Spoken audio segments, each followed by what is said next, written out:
Well, welcome to the Swarm Unplugged. Got a fantastic episode today. We have a sincerely interesting, unique, and very well-versed guest today. As you all know, on the lead-in, we're about to announce Dr. Toeconomian, who we all know very well as Dr. T. I am the host today, as Tony K has some legal issues that he's working through, not against him, but for him. And he apologizes for not being here. But as they say, the show must go on. So without further ado, I would like everybody to give a giant round of applause for our guest, Dr. Toeconomian. Hey, doctor, how are you? Look at that. He is amazing. We've got people standing up and just doing the whole 9 yards of applause and everything. Welcome to the Swarm Unplugged. Appreciate the time, and let's get started. Who is the real Dr. T? Well, Dr. T is a rare breed of Renaissance millionaire. Sorry, I had to go there. It's a reference to the Steve Martin movie. I'm a fairly sarcastic, dryly humored person, so my typical persona is very straight-laced, and you may not expect the hilarity behind some of the things that I say, but I'm here because I'm recently into the crypto world in the last 2 years, and I've been doing a lot of projects, and hopefully some of the things I'm working on and have discovered during that time may be of interest to you folks. Well, I know that it's of a tremendous interest to me, not just the things that you are doing and involved in the Social Bees University and the Social DAO, but after chatting with you, you're just an amazing man as far as skill sets, as far as interests, hobbies. Tell us a little bit about Dr. T and his family life. Sure. So I'm Californian. San Diego is where I was born. I grew up there, and I left town at the age of 18, burning skid marks in the driveway to get out on my own. I ended up going to study engineering at UC Irvine. Kind of drifted around through a few jobs until I ended up in the aerospace manufacturing business. So I'm currently an aerospace engineer. I have been for goodness knows how many decades. I've been married. We just celebrated our 28th anniversary. Yes, I had to pause to think about it, even though it was only a few days ago. 28 years. I've got 2 darling daughters and 2 darling grandchildren that we just spent the week with out there in Catalina Island off California. And I'm nearing the point where I would like to retire from aerospace engineering and move into supporting myself in the crypto business full time. That's kind of my goal at the moment. Oh, amazing. 28 years. That's a milestone within itself these days, but congratulations to you and your marvelous wife. And the fact that you've got 2 kids and 2 grandkids sort of mimics me. I've got 2 grown and 2 grandkids. One who's going on 15. She's actually 15, going on 21. She's a trip, and I've got a 4-year-old that is absolutely amazing. I mean, I had a conversation. These conversations I have with him, he talks about batteries. He knows the size of every battery, what they do, the names of them, the voltages. He can actually say, well, the AAA is this big and the AA is a little bigger, and don't forget about the square one, Gramps. So, wow. I mean, some of the things that just comes out of his mouth is quite amazing. Right. But in your youth, I understand that you've acquired 10 varsity letters. I mean, my God, tell us a little bit about that. 10 letters has got to be amazing. Yeah. So in my youth, I played baseball. And when I started high school, I wasn't quite sure what to pursue in sports. My dad had wrestled in high school, so I started wrestling. And I also did a lot of backpacking at the time. I ended up being an Eagle Scout, so I had several thousand miles of hiking behind me, which apparently gave me some speed and endurance, which turned into varsity letters in cross country and track and field. I also started playing tennis, so I got out of the 10 letters, it was more or less equally split between those four sports. Actually got banned by the local high school, or the opposing high school coach. He said, well, it's not legal for a guy to participate in two sports in the same season. So he made a complaint, and they had to kick me off one of the teams that year, but I still got a varsity letter because I had already performed there. But yeah, individual sports, endurance sports were kind of a welcome departure for me, kind of getting into your own self as you're training and competing. Well, I would definitely track down that coach that made the complaint and put a little hex on him. But I'm definitely very envious and somewhat jealous of your achievement in the Boy Scouts of the highest rank in existence. I was a scout for many, many years, along with my brother, who's an Eagle Scout, and my son, who is an Eagle Scout. I was a scout leader for probably 6 years, but I myself was one merit badge short of being an Eagle. I was a terrible swimmer, and life-saving just wasn't in my tool bag. I mean, I barely got through swimming, but that was one badge that held me back, and I'm envious but proud, and achieving an Eagle Scout's got to have some great honors over the years. So congrats on that. Thank you. Tell us about your hobbies. I hear that you're very much into watchmaking, which is a pretty amazing skill set. Yeah, so in my very early career, in fact, my first full-time job, I was an engraver. I operated an engraving machine to make nameplates for trophies and so forth. And then I started engraving jewelry, not hand engraving. I'm not all that artistically skilled, but using machinery, I was able to learn jewelry engraving. And then I became a tool and die maker. I did an apprenticeship, and eventually became the highest qualified, or achieving the highest qualification of experimental machinist, which meant I could basically operate any machine and produce any manufactured object. And so that skill and interest has just stayed with me through all these years. And I also have kind of an affinity for kind of your steampunk things. You see my ancient laboratory background here, and pocket watches are a thing that are just interesting to me. So I started acquiring a bunch of pocket watches and figuring out how to fix them, and then acquiring tools and so forth, because the parts aren't really available. So I'm able to make parts to bring them back to new condition. And hopefully in my retirement, I'll be able to do that a lot more often. I know you will, and I know you're looking forward to the point of retiring from your job. And what is it that you do in real life as far as your job? So my job is really hard to understand, even for the folks that I work with. So I work for one of the large defense contractors, and I am a systems engineer, which is a very specific type of engineering that develops how systems operate and defines their requirements.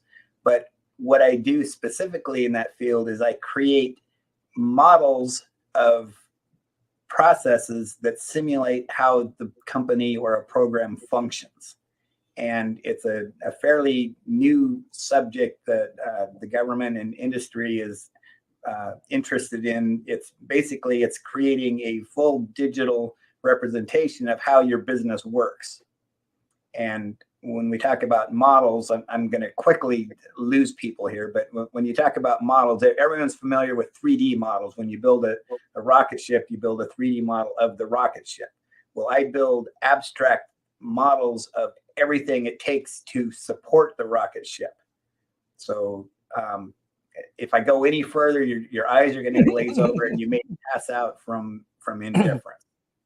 Wow, that's and based upon our current work environment, are you going to the office or are you working from home these days? I've been a virtual worker ever since we moved to Texas about 12 years ago. So I, for a long time, I was traveling a lot. Virtually every other week, I would travel to an office where I was physically present, and some of that had to do with security classifications. But for the last nearly 3 years, I haven't left my house. So, oh my God! So you got this this bubble that surrounds your house as an ecosystem that you just don't leave that bubble, and that's pretty interesting because it's pre-COVID, so that correct. you were one step ahead of the world with working at home years before we were forced to. Which Correct. And basically, COVID gave me recognition that that's a legitimate job role is remote worker. So it basically, my company is very conservative and they didn't really support remote workers.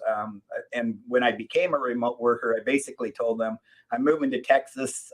You can fire me if you want. And they decided not to fire me. So I've been doing that ever since. But now remote worker is an actual classification at my company. They've got remote workers, virtual workers, hybrid workers. So all of that has become legitimized more and more.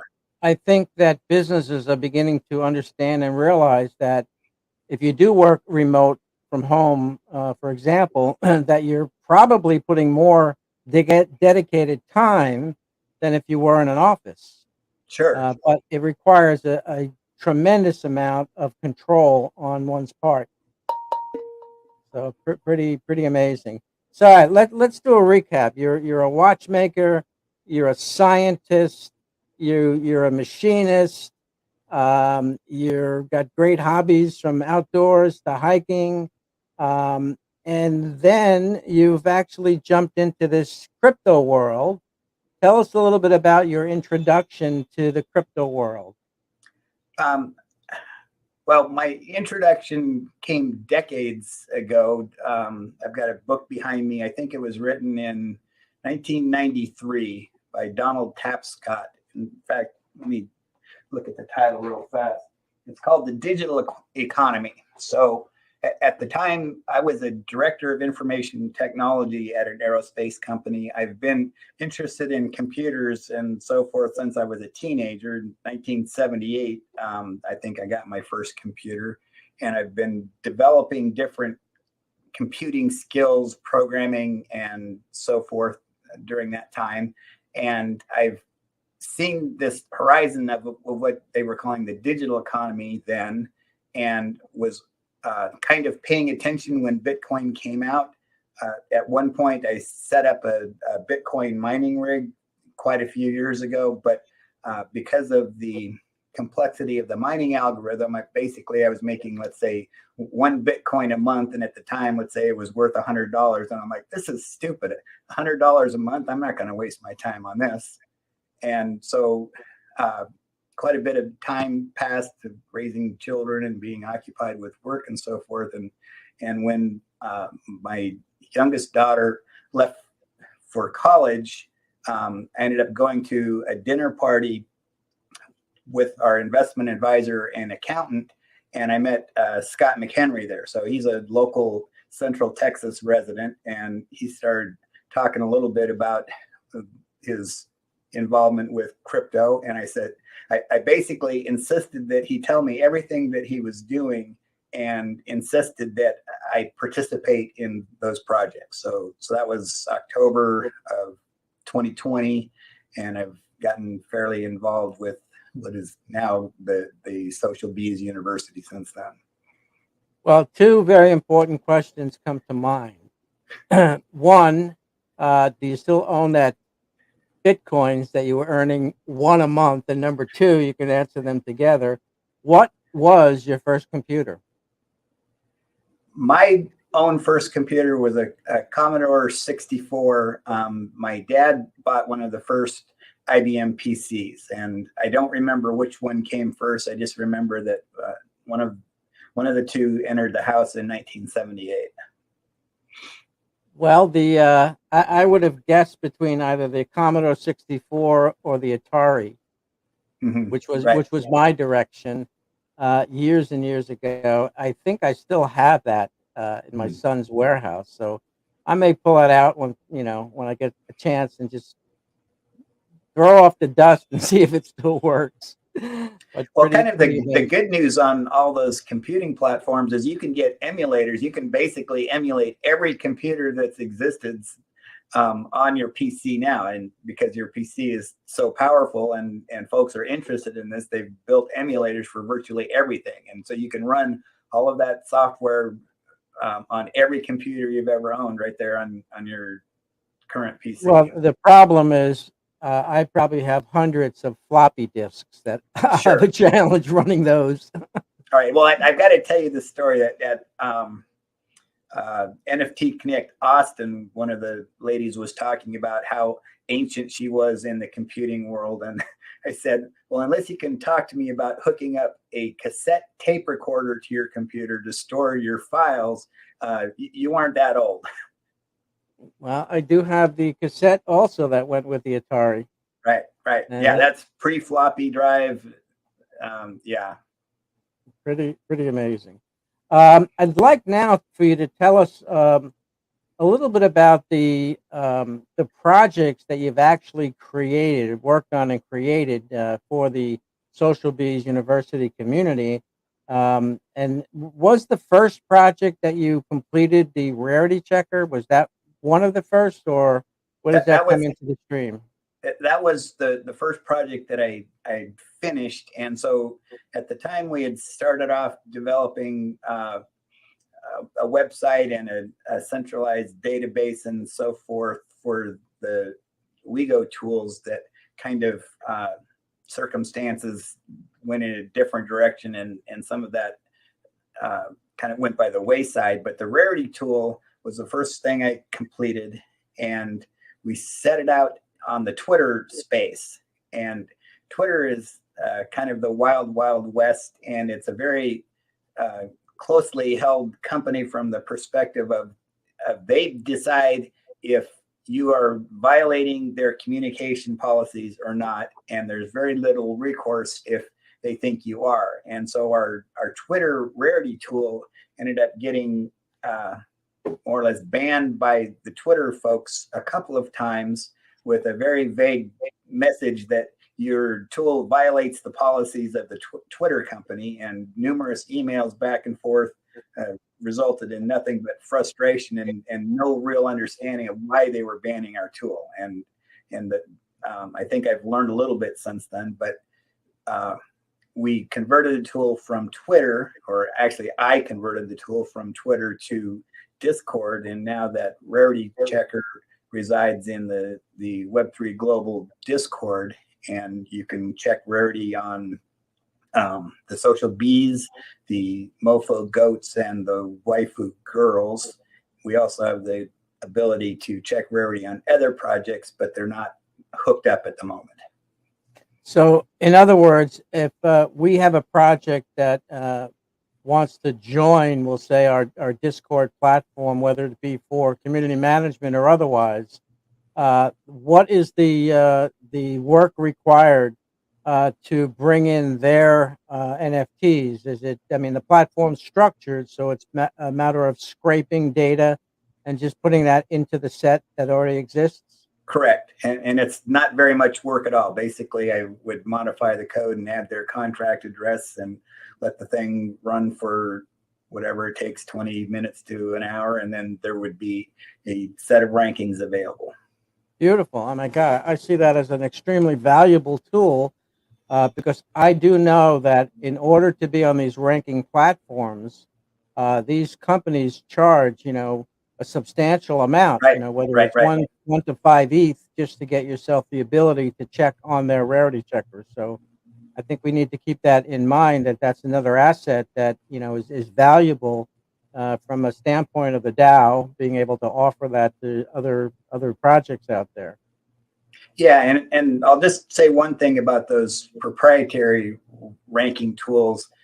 They are proprietary. They will not give you the exact formulas that they use to calculate their ranking. And because they have paying customers, they are willing to modify the rankings based on whatever the customer decides he wants to his ranking to come out. And so what we did is we made a concerted effort to make our rankings unbiased. There's only one ranking algorithm. It applies to every collection.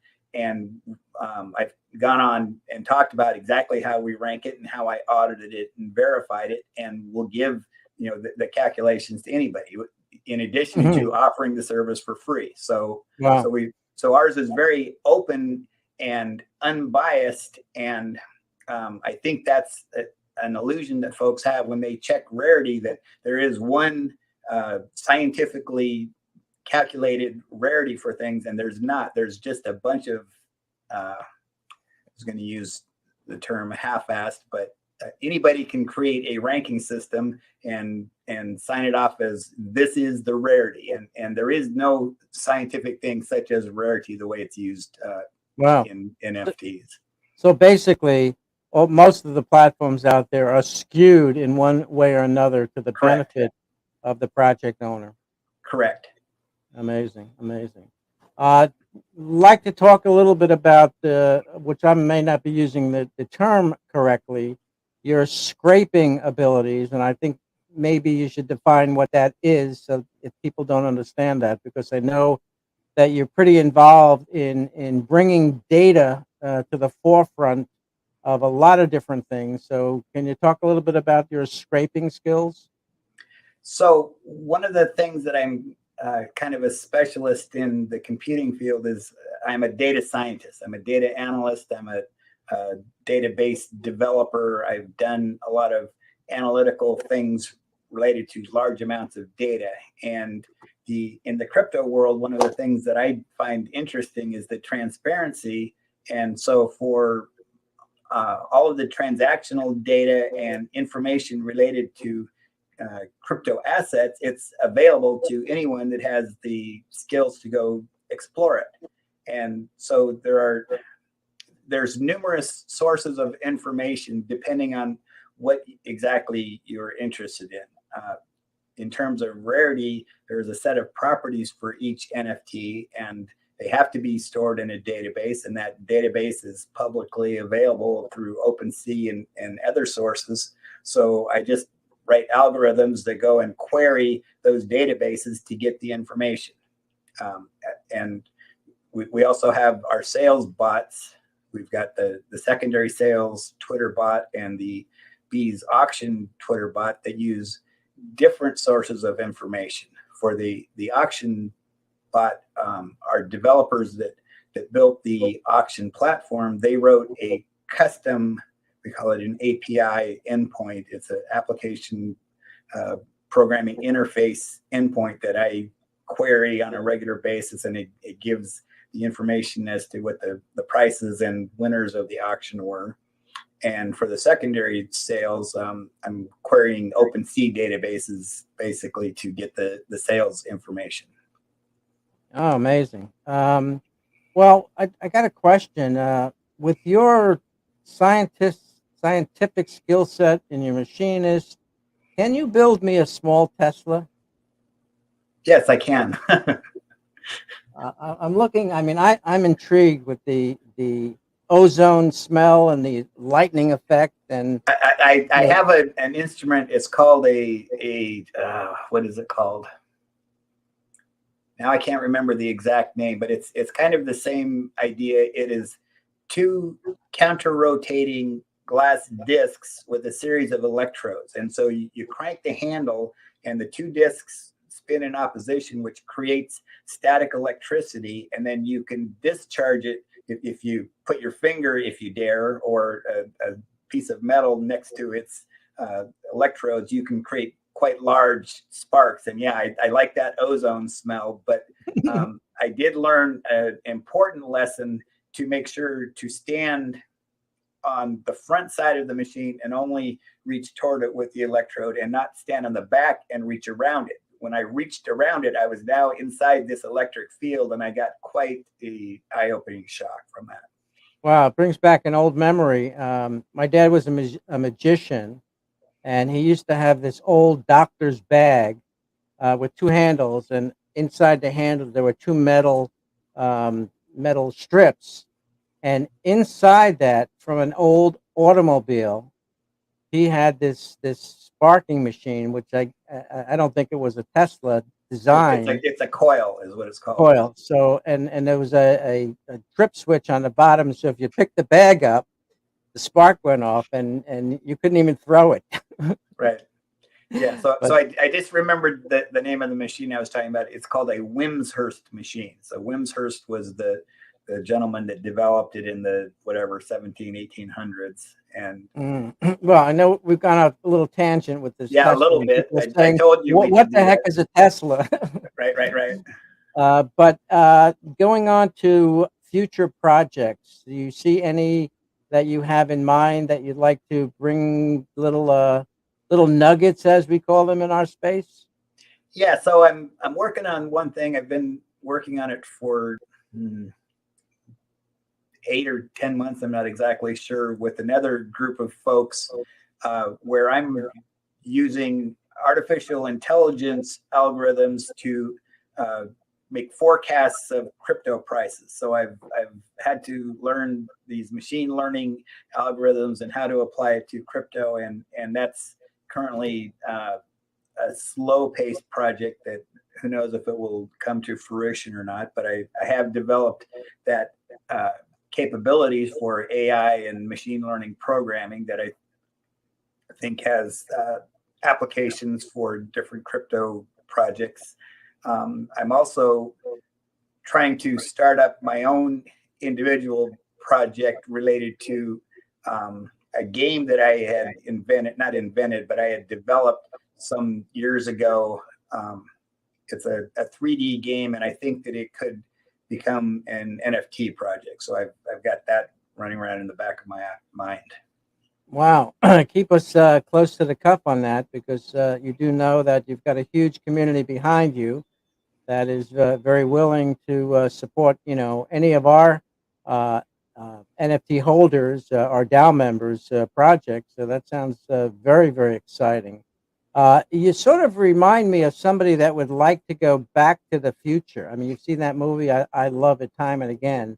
Is that one of your favorites?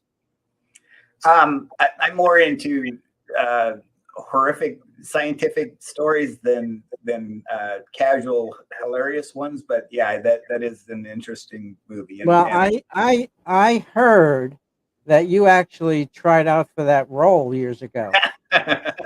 And I've got a little proof here, so sit back and let's see if we can prove that. All right.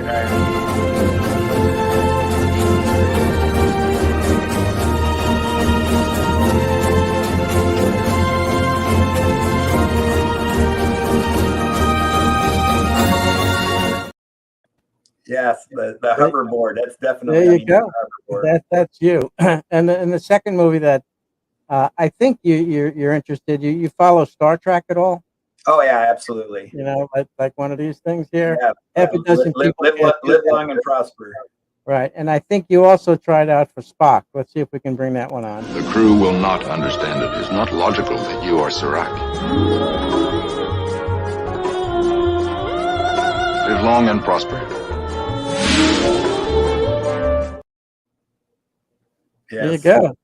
Two movies you tried out for. So I'm very, very impressed. We got a lot of comments coming through here. Will T says lots of knowledge and education bottled up in these handsome fellows. And we've got here Melanie OMG laughing about those videos that I created. Yeah. Well, I don't want to keep everybody here too much longer. Love to wrap this up. If you have any Well, let me ask you a question. Where do you think Web3 is going? I mean, that's a question that everybody, has in their mind. How long is it going to take us to get to the adoption of crypto? And any forecasts or any thoughts on Web3 and alike?